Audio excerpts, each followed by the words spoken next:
Let's talk elections. It's the day after the midterms. Mixed results for Republicans and Democrats nationwide and here in the Commonwealth. And here in Virginia, Republicans had hoped to flip 3 congressional seats, but wound up only winning one of those contests. And that, of course, is the 2nd congressional district. News 3 reporter Brendan Ponton is back in the studio to break down how Jen Kagan was able to defeat Elaine Luria. Brendan?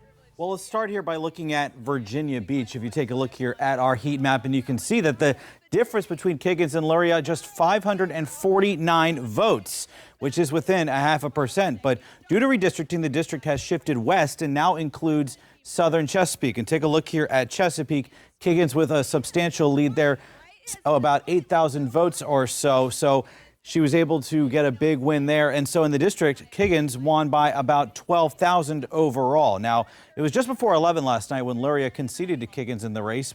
Both campaigns were waiting to see how the early vote in Virginia Beach would split for Luria and Kiggins, but Luria was not able to make up the difference she needed.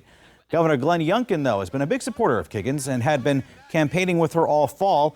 He'd also been campaigning with 2 other Republicans in Virginia, as long as other Republicans nationwide. And I spoke with him today about the results, including how the race in Virginia Beach was so close while he won the resort city by 13,000 a year ago.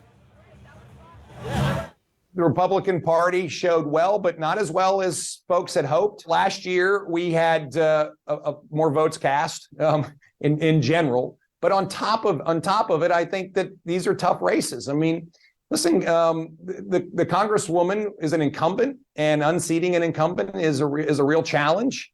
And I think it is a big statement when an outsider challenger unseats an incumbent.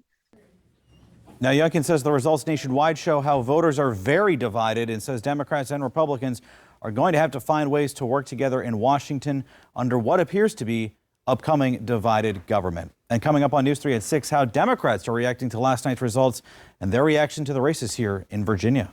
Hey, so Brendan, Youngkin was, of course, live on Fox News at that big rally that they had for Kiggins. And I mean, his profile has been elevated quite a bit. Any talk from him about what he's thinking about for 2024? Well, he said in interviews across the board that he gets this question a lot. And I asked him about it today, just what his thoughts are heading into 2024. And he said that for now, he's just focused on Virginia and the upcoming General Assembly session, which will begin again next January. Brendan, thank you so much for that. We'll see you in the next hour.